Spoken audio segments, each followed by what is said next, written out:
Fechou? Agora vai dar certo. Agora conseguimos. Achei uma sala, Demorou, mas foi. Demorou, mas achei. Agora eu vou logo pra isso. Tem tudo. Eu vou usar o slide e tudo. Na medida que você está falando, então fechou. Pode começar. Vou meter bala. Deixa eu ver qual que é o primeiro. O primeiro é. O que é mais difícil? Deixa eu ver qual que é. O mais fundo. Mais difícil, diferença entre mais difícil e meditação. Isso. Então, ó. Meu Deus do céu. Não passa.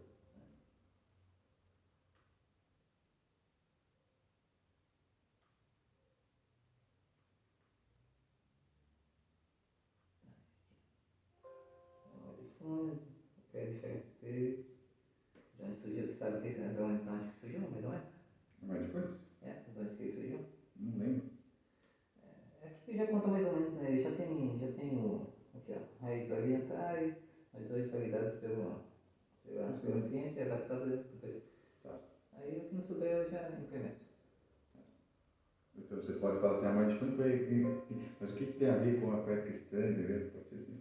Também, dá para facilitar. O bom é que se Mas o mais difícil o bom é que se errar aqui, tá tudo bem, que nós cortamos o que foi errado, tá tudo vida que segue. Vida que segue. Então, e já tá gravando já. Então você Deixa só que- sei tudo esse negócio. Vamos que vamos. Vamos ver se vai pegar também. Não pegou, não. Tá tudo aqui. Vamos lá. E aí, galera, estamos aqui com o meu amigo David, que pra mim é meu amigo, né? Mas vocês vão conhecer ele bastante, vão ver ele bastante nos vídeos. E se apresente um pouco pra nós, David. O que você faz, o que você apronta? Bom dia, boa tarde, boa noite a todos. Que bom estar aqui com o meu amigo Jefité. Hoje nós vamos falar sobre saúde mental, saúde emocional e saúde espiritual também, né? Eu sou o David Silva, sou terapeuta cristão, formado na área de desenvolvimento humano. Então, eu sou terapeuta cristão, ajudo as pessoas na saúde emocional e mental. Também tenho aplicação da ferramenta comunicação não violenta, inteligência emocional. E com o meu pouco conhecimento, quero ajudar vocês aí a ter um pouco mais de conhecimento, a se libertar um pouco da ansiedade, não viver nesse mundo ansioso, embora as crises que tem, mas com certeza vai ser bem enriquecedor esse papo com o Jefité aí, meu amigo. Vejam, é isso aí. E já vamos começar, né? Para você, David, o que seria o Mindfulness? O famoso Mindfulness, né? Isso. O Mindfulness é uma das melhores ferramentas para a ansiedade. Ela é como se fosse uma atenção plena. É você focar aquilo que você está fazendo. Mas focar naquilo que você está fazendo, mas não naquilo que você tem hábito de fazer. Mas sim focar naquilo que você está fazendo que não é hábito. Então, por exemplo, se você não come com a mão direita, você vai começar a comer com a mão direita para que a sua mente, o seu pensamento, os seus hábitos, as suas ações fiquem voltadas para aquilo ali. Então, por exemplo, assim, se você começa a meditar na natureza, a Mindfulness ela vai ajudar nisso. Ela é uma baita ferramenta para quem tem problema de ansiedade aí. Realmente, e o que a gente percebe muito é que com o decorrer da tecnologia, do desenvolvimento da tecnologia, a gente percebe que o ser humano está ficando cada vez mais disperso.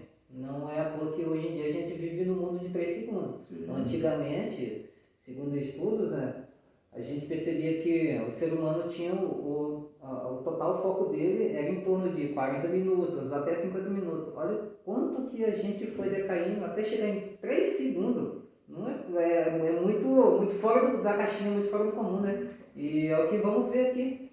Realmente, só que a gente encontra dois contratempos, né? A gente vê que existe o Mindfulness, o famoso Mindfulness, e existe a meditação. Tem alguma diferença entre as duas para ti, David? Tem, porque a meditação, ela é você focada num lugar reservado, tranquilo, em paz e só com o pensamento. Então você pode meditar, por exemplo, na natureza, mas você está ali num lugar tranquilo, sem barulho, sem nada. Já a meditação, a Mindfulness não. A Mindfulness ela leva você a uma ação. Como eu peguei um exemplo de você comer com a mão esquerda e deixar de comer com a mão direita. Você escovar o dente com a mão esquerda e deixar com a mão direita. Então, você está fazendo uma ação que você não está acostumado a fazer e você acaba fazendo. Isso é mindfulness. Agora, meditação não. É meditação você parar mesmo de vez com tudo que você está fazendo. Seria mais E focar só no pensamento que traz tranquilidade, paz, que traz um relaxamento para você. Então, a meditação, a ideia é trazer um relaxamento. Já a mindfulness é você tirar aquele pensamento intrusivo, aquele pensamento ansioso demais, que pode causar danos na sua vida emocional e mental para você, mas que você continua tendo uma ação. Entendeu? Não seria a meditação mais entra na parte da contemplação, no caso, né? Exatamente. Isso. A meditação leva nessa ideia de contemplação. Pode ser até, muitos até fazem com o olho fechado, que não há problema nenhum. Mas essa é uma meditação, um lugar mais tranquilo, mais sem barulho. É você se preservar das coisas que ao teu redor tem. Isso é meditação. A mindfulness não. A mindfulness é uma ação mesmo, para que você troque os pensamentos que prejudicam a saúde emocional tua para um pensamento que pode te levar mais e te dar um bem-estar melhor. Muito bom, muito legal. Vocês estão vendo aí, né? Já vai acompanhando aí que tem bastante conteúdo para isso. Uma das coisas que vale lembrar também, GFT, que você tocou muito no assunto, e hoje está sendo muito prejudicial para nós, que é o sentido de nós vivemos numa sociedade muito rápida demais. Então você pede um lanche, é questão de minutos. Você está baixando um programa no computador, é questão de minutos. A internet é muito rápido. E isso vai acelerando o nosso pensamento e acelerando os nossos hábitos também.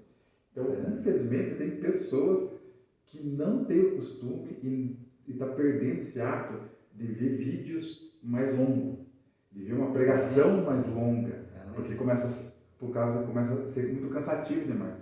Outro ponto, o que alimenta muito essa rapidez, essa ansiedade também, é os vídeos curtos, aqueles de 1 minuto, 3 minutos. Então você fica ali, cola naquele 2, 3 minutos ali, depois você vai e passa para o outro. Você fica 2, 3 minutos e cola aquele ali. Aquilo ali vai acostumando o seu cérebro para coisa muito rápida, que quando você se depara com algum processo ou alguma circunstância que é longa, fica cansativo, tedioso para você não tem paciência. Isso pode gerar também uma certa ansiedade nesse processo. Com certeza. Tá tudo ligado, né? Tudo ligado. E... Vamos lá, qual que é a próxima referência? De onde surgiu, né? Esse aqui. Mas que é esse aí, qualquer coisa a gente vai pular para o próximo. Pode ser então a mindfulness e contra effects, né? Eu vou dar um brevezão desse aqui e eu já pulo para esse outro. Pode ser. A ideia da mindfulness contra a fé, ela não é. Por quê? Porque, como eu disse, a mindfulness ela leva a um comportamento, a uma ação. Então, ela não é. Por exemplo, o jejum é uma delas, que faz você refletir e pensar, mas tendo uma ação. Então, ela não é contra a fé cristã, ao contrário, ela ajuda muito mais. O próprio Jesus fala de muitas vezes a gente analisar a nossa vida, de ter um autoconhecimento a mais na nossa vida. Então, a mindfulness não. Agora, a meditação, ela pode ser prejudicial a alguns incrementos que podem colocar na meditação. Por exemplo, incenso, algumas coisas aromáticas que podem prejudicar a religião ou até mesmo de uma forma religiosidade muito espiritual demais, a meditação. Sim. Mas a mindfulness não é prejudicial, ao contrário, como eu disse, a mindfulness ela leva um comportamento. Né? Agora você tocou num ponto importante. A maioria das pessoas, isso a gente está conversando, mas é mais para o melhor entendimento. Não só a gente está conversando entre nós, como as pessoas que vão ver também, elas vão estar comentando sobre isso. Muitas delas vão estar fazendo a meditação, como não também, pode ser só apreciadora, né? Mas o que eles podem fazer? Muitas das pessoas elas fazem a meditação e realmente colocam incensos, coloca muitos aromas no ar. E isso é comprovado, lógico, né? Que quando você coloca alecrim, o alecrim ele ajuda a melhorar a sua capacidade mental de 60% a 75%. Então, muitos podem usar óleos, usam bastante, como é que eu posso dizer, não é que seria ajuda, mas sim melhorar o ambiente onde eles se encontram. Isso será se é ruim ou pode prejudicar ou depende muito de como que a pessoa vê o mundo? Veja, a meditação, ela é de uma forma, por exemplo, assim, nessa perspectiva que você trouxe de um aroma, de um alecrim melhorar o bem-estar, isso não é prejudicial. É que existe uma outra meditação, que é na parte mais religiosa, de algumas religiões, de você conversar por meio do transcendental. Sim, Você ter uma entidade, você querer conversar com alguém. Então você para, você medita para que você possa ouvir alguém que está um além, um espírito que pode conversar com você e se comunicar dessa forma. Aí se torna prejudicial. Por quê? Porque a Bíblia ensina que esse tipo de comportamento ou esse tipo de comunicação não é viável e não é muito aceita de acordo com os princípios bíblicos. Mas pegando a perspectiva que nem você falou, de não, vou colocar um incenso, mas eu vou meditar aqui nos meus pensamentos, ou vou meditar em um texto bíblico, ou tentar paralisar, dar uma parada, dar uma descansada na rotina que eu estou vivendo, isso não é prejudicial, isso é um bem-estar e ajuda muito. E nós precisamos, em algum momento da história, qualquer um de nós, precisamos dar uma parada e meditar até mesmo na nossa vida. A meditação ela ajuda no teu autoconhecimento, ela ajuda como que você está vendo a vida, qual é a perspectiva que você tem, qual é o potencial, os teus limites. A meditação ela ajuda muito nisso. Agora, quando eu parto para algo transcendental, muito espiritual, que eu preciso me comunicar com alguém de fora, isso é muito perigoso, porque você pode acabar se comunicando com pessoas ou até com espíritos que não tem base bíblica ou que é prejudicial, que a Bíblia ensina. Muito boa resposta. E já entrando um pouco nesse assunto, né? Até um vídeo que eu vou lançar ainda, tá no projeto, mas ele já está quase saindo, que é a respeito justamente do famoso espadachim Miyamoto Musashi, que ele tinha o modo como ele vê a vida era totalmente diferente daquele tempo, né? Isso há uns 1500 anos atrás, mais ou menos. Então, como que ele via a vida? Ele, além da meditação, além dele meditar, né? Ele, basicamente, ele não se envolvia com as emoções, mas sim ele se via como uma pessoa de fora. Ele não sentia, ele via as emoções, então ele controlava. Não meio que controlava, mas ele escolhia qual emoção ele queria sentir, né? Então, não é à toa que ele durou 66 combates, mesmo diante da morte, ele sempre esteve, na visão das outras pessoas, ele sempre foi frio. Mas ele mesmo, nos ensinamentos dele, ele mostrava que não era questão de frieza, mas sim na questão de saúde emocional. Ele não deixava as emoções controlar ele, mas sim ele tinha domínio sobre as emoções que ele sentia. Então, na sua visão, essa filosofia de vida é boa, ruim ou... É boa, ela é ótima, sabe, gente? Porque na sociedade que vivemos hoje, o termo muito mais em alta hoje é a inteligência emocional. E o que é inteligência emocional? Em alguns termos, primeiro, Daniel Goleman foi o cara que inventou a inteligência emocional, esse termo inteligência emocional, que é você saber gerenciar suas próprias emoções. O Augusto Cury, ele colocou um outro termo chamado gestão da emoção, que é a mesma ideia, só que o termo é diferente, que é você gerenciar suas próprias emoções. Como você falou desse espadachim, o que ele fazia, de alguns anos atrás, e a Bíblia também ensina isso, é o gerenciamento das suas emoções. Então, por si só, a neurociência ela nos ensina que você não pode deixar de ter raiva, entendeu? Mas você pode gerenciar que você não tenha uma raiva tão excessiva que prejudique o outro.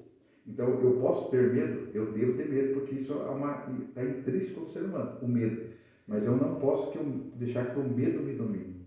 Então, o que ele estava fazendo já alguns anos atrás é o que está em alta hoje, inteligência emocional. É eu conseguir gerenciar as minhas emoções, controlar as minhas emoções. Eu não consigo deixar de ter. Eu posso ter, eu devo ter. Isso é normal, é da natureza humana. Mas eu consigo gerenciar para que ela não tenha uma intensidade maior e prejudique a minha vida emocional e o meu relacionamento com as outras pessoas.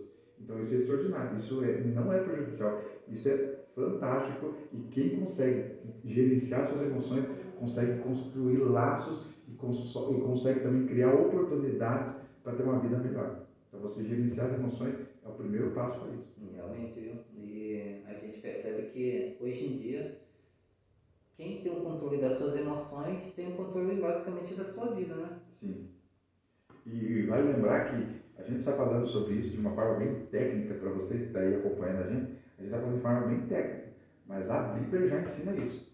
Por exemplo, Jesus quando estava no Getsemane, você vê ali que Jesus estava assim, ele fala assim, a minha alma está profundamente angustiada até a morte, porque ele estava indo para o Calvário, a gente sabe disso. E não era uma simples missão, era algo muito árduo demais. Ele ia receber toda a carga do pecado nosso. Mas ele fala assim, a minha alma está angustiada, isso significa autoconhecimento. Ele sabia o que estava acontecendo com ele. Mas ao mesmo tempo ele estava consolando os discípulos.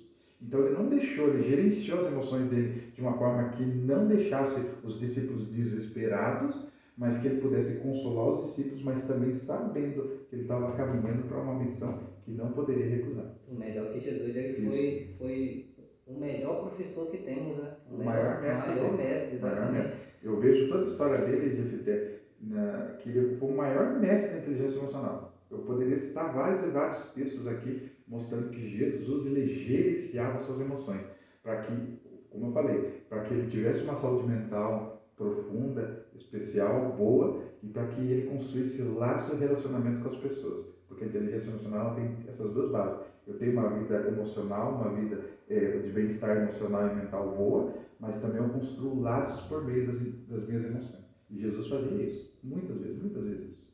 Realmente.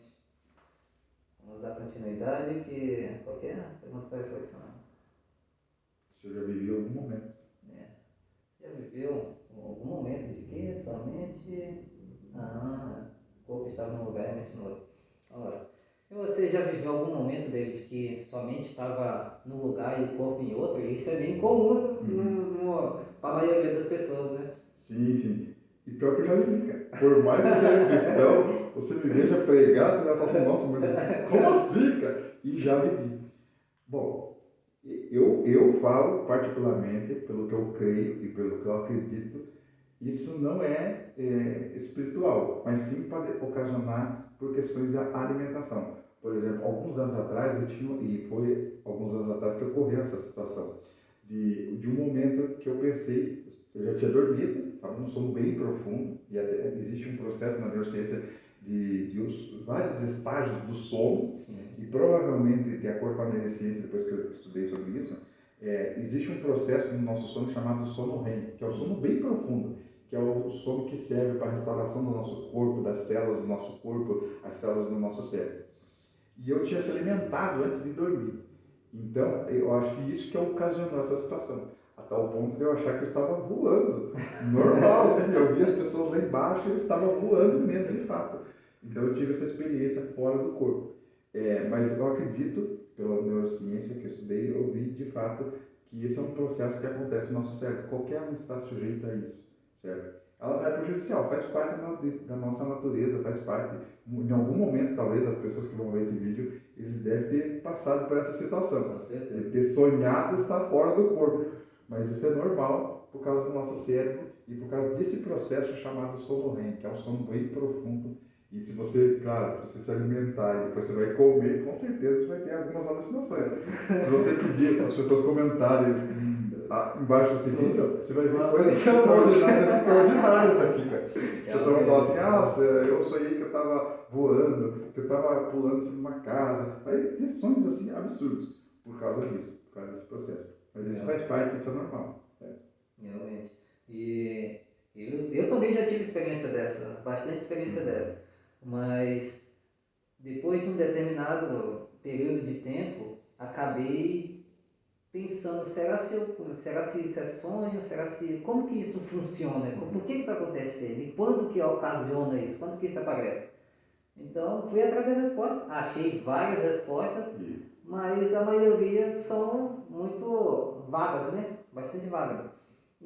Só que essa da questão da alimentação é fato mesmo.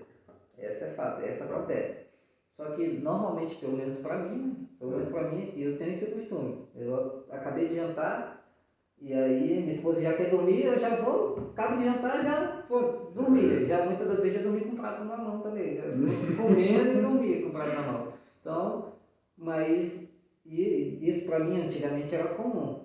Só que a única vez que aconteceu esse episódio, no caso, eu estou falando da paralisia do sono. Sim. Mas Quando você entra na parte do sono, aí isso aí a gente pode deixar para outro assunto. Mas é boa essa paralisia do sono. Essa a gente pode deixar para um próximo vídeo, viu? A respeito só do assunto só da paralisia do sono, que esse é top mesmo. Eu já tive umas 2 experiências sobre isso. Isso é bom, viu?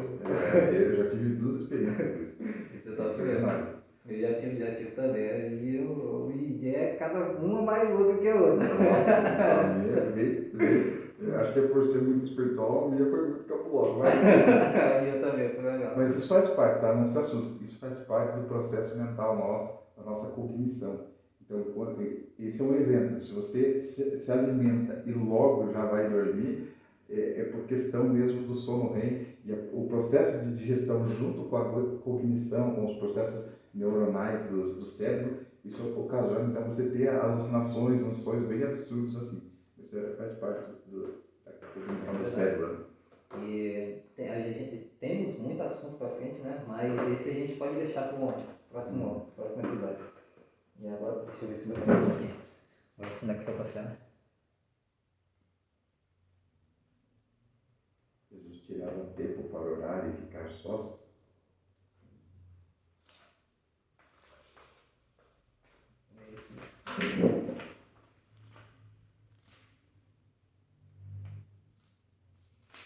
E agora que já estamos conversando. Parou? Não. Já estamos conversando a respeito sobre Jesus, David. Jesus, vemos que Jesus ele também ele meditava, né? Sim. E vemos que também Jesus ele muitas das vezes ele tinha esse tempo, né? À toa que no Getsemane ele teve essa oportunidade, não só no Getsemane, mas também nos 40 dias de jejum, né? Ele também teve esse período de oração. O que você me diz a respeito disso? Tem muita coisa ali, o ensinamento sobre aquele episódio de Jesus, 40 dias no deserto. Tem muitas nuances ali, muitos aprendizados ali. Mas a primeira lição, acho que nós podemos extrair dessa, é que Jesus ele precisava entender a missão que ele estava vivendo ali. E nada melhor do que ficar solitário para você entender qual é o propósito, qual é a missão que Deus tem para você. Então, a ideia ali de Jesus estar 40 dias e 40 noites no deserto ali, era para uma preparação para o ministério que ele tinha ali. Mas aquilo ali não era só um início e pronto, Jesus não fez mais. Por incrível que pareça, quando você começou a falar e eu vi ali o tópico sobre a nossa conversa, sobre a oração de Jesus sair de um lugar solitário para orar, quando você vai em Lucas capítulo 5, verso 16, o texto fala assim: ele, porém, se retirava para lugares solitários e orava. Esses lugares solitários e orava eram no sentido que ele queria, primeiro, se conectar com o Pai, porque a missão dele era dolorida. Você vai ver em todo o ministério de Jesus, ali Jesus falando sobre que ele precisava ter comunhão com o Pai, precisava se recompor com o Pai.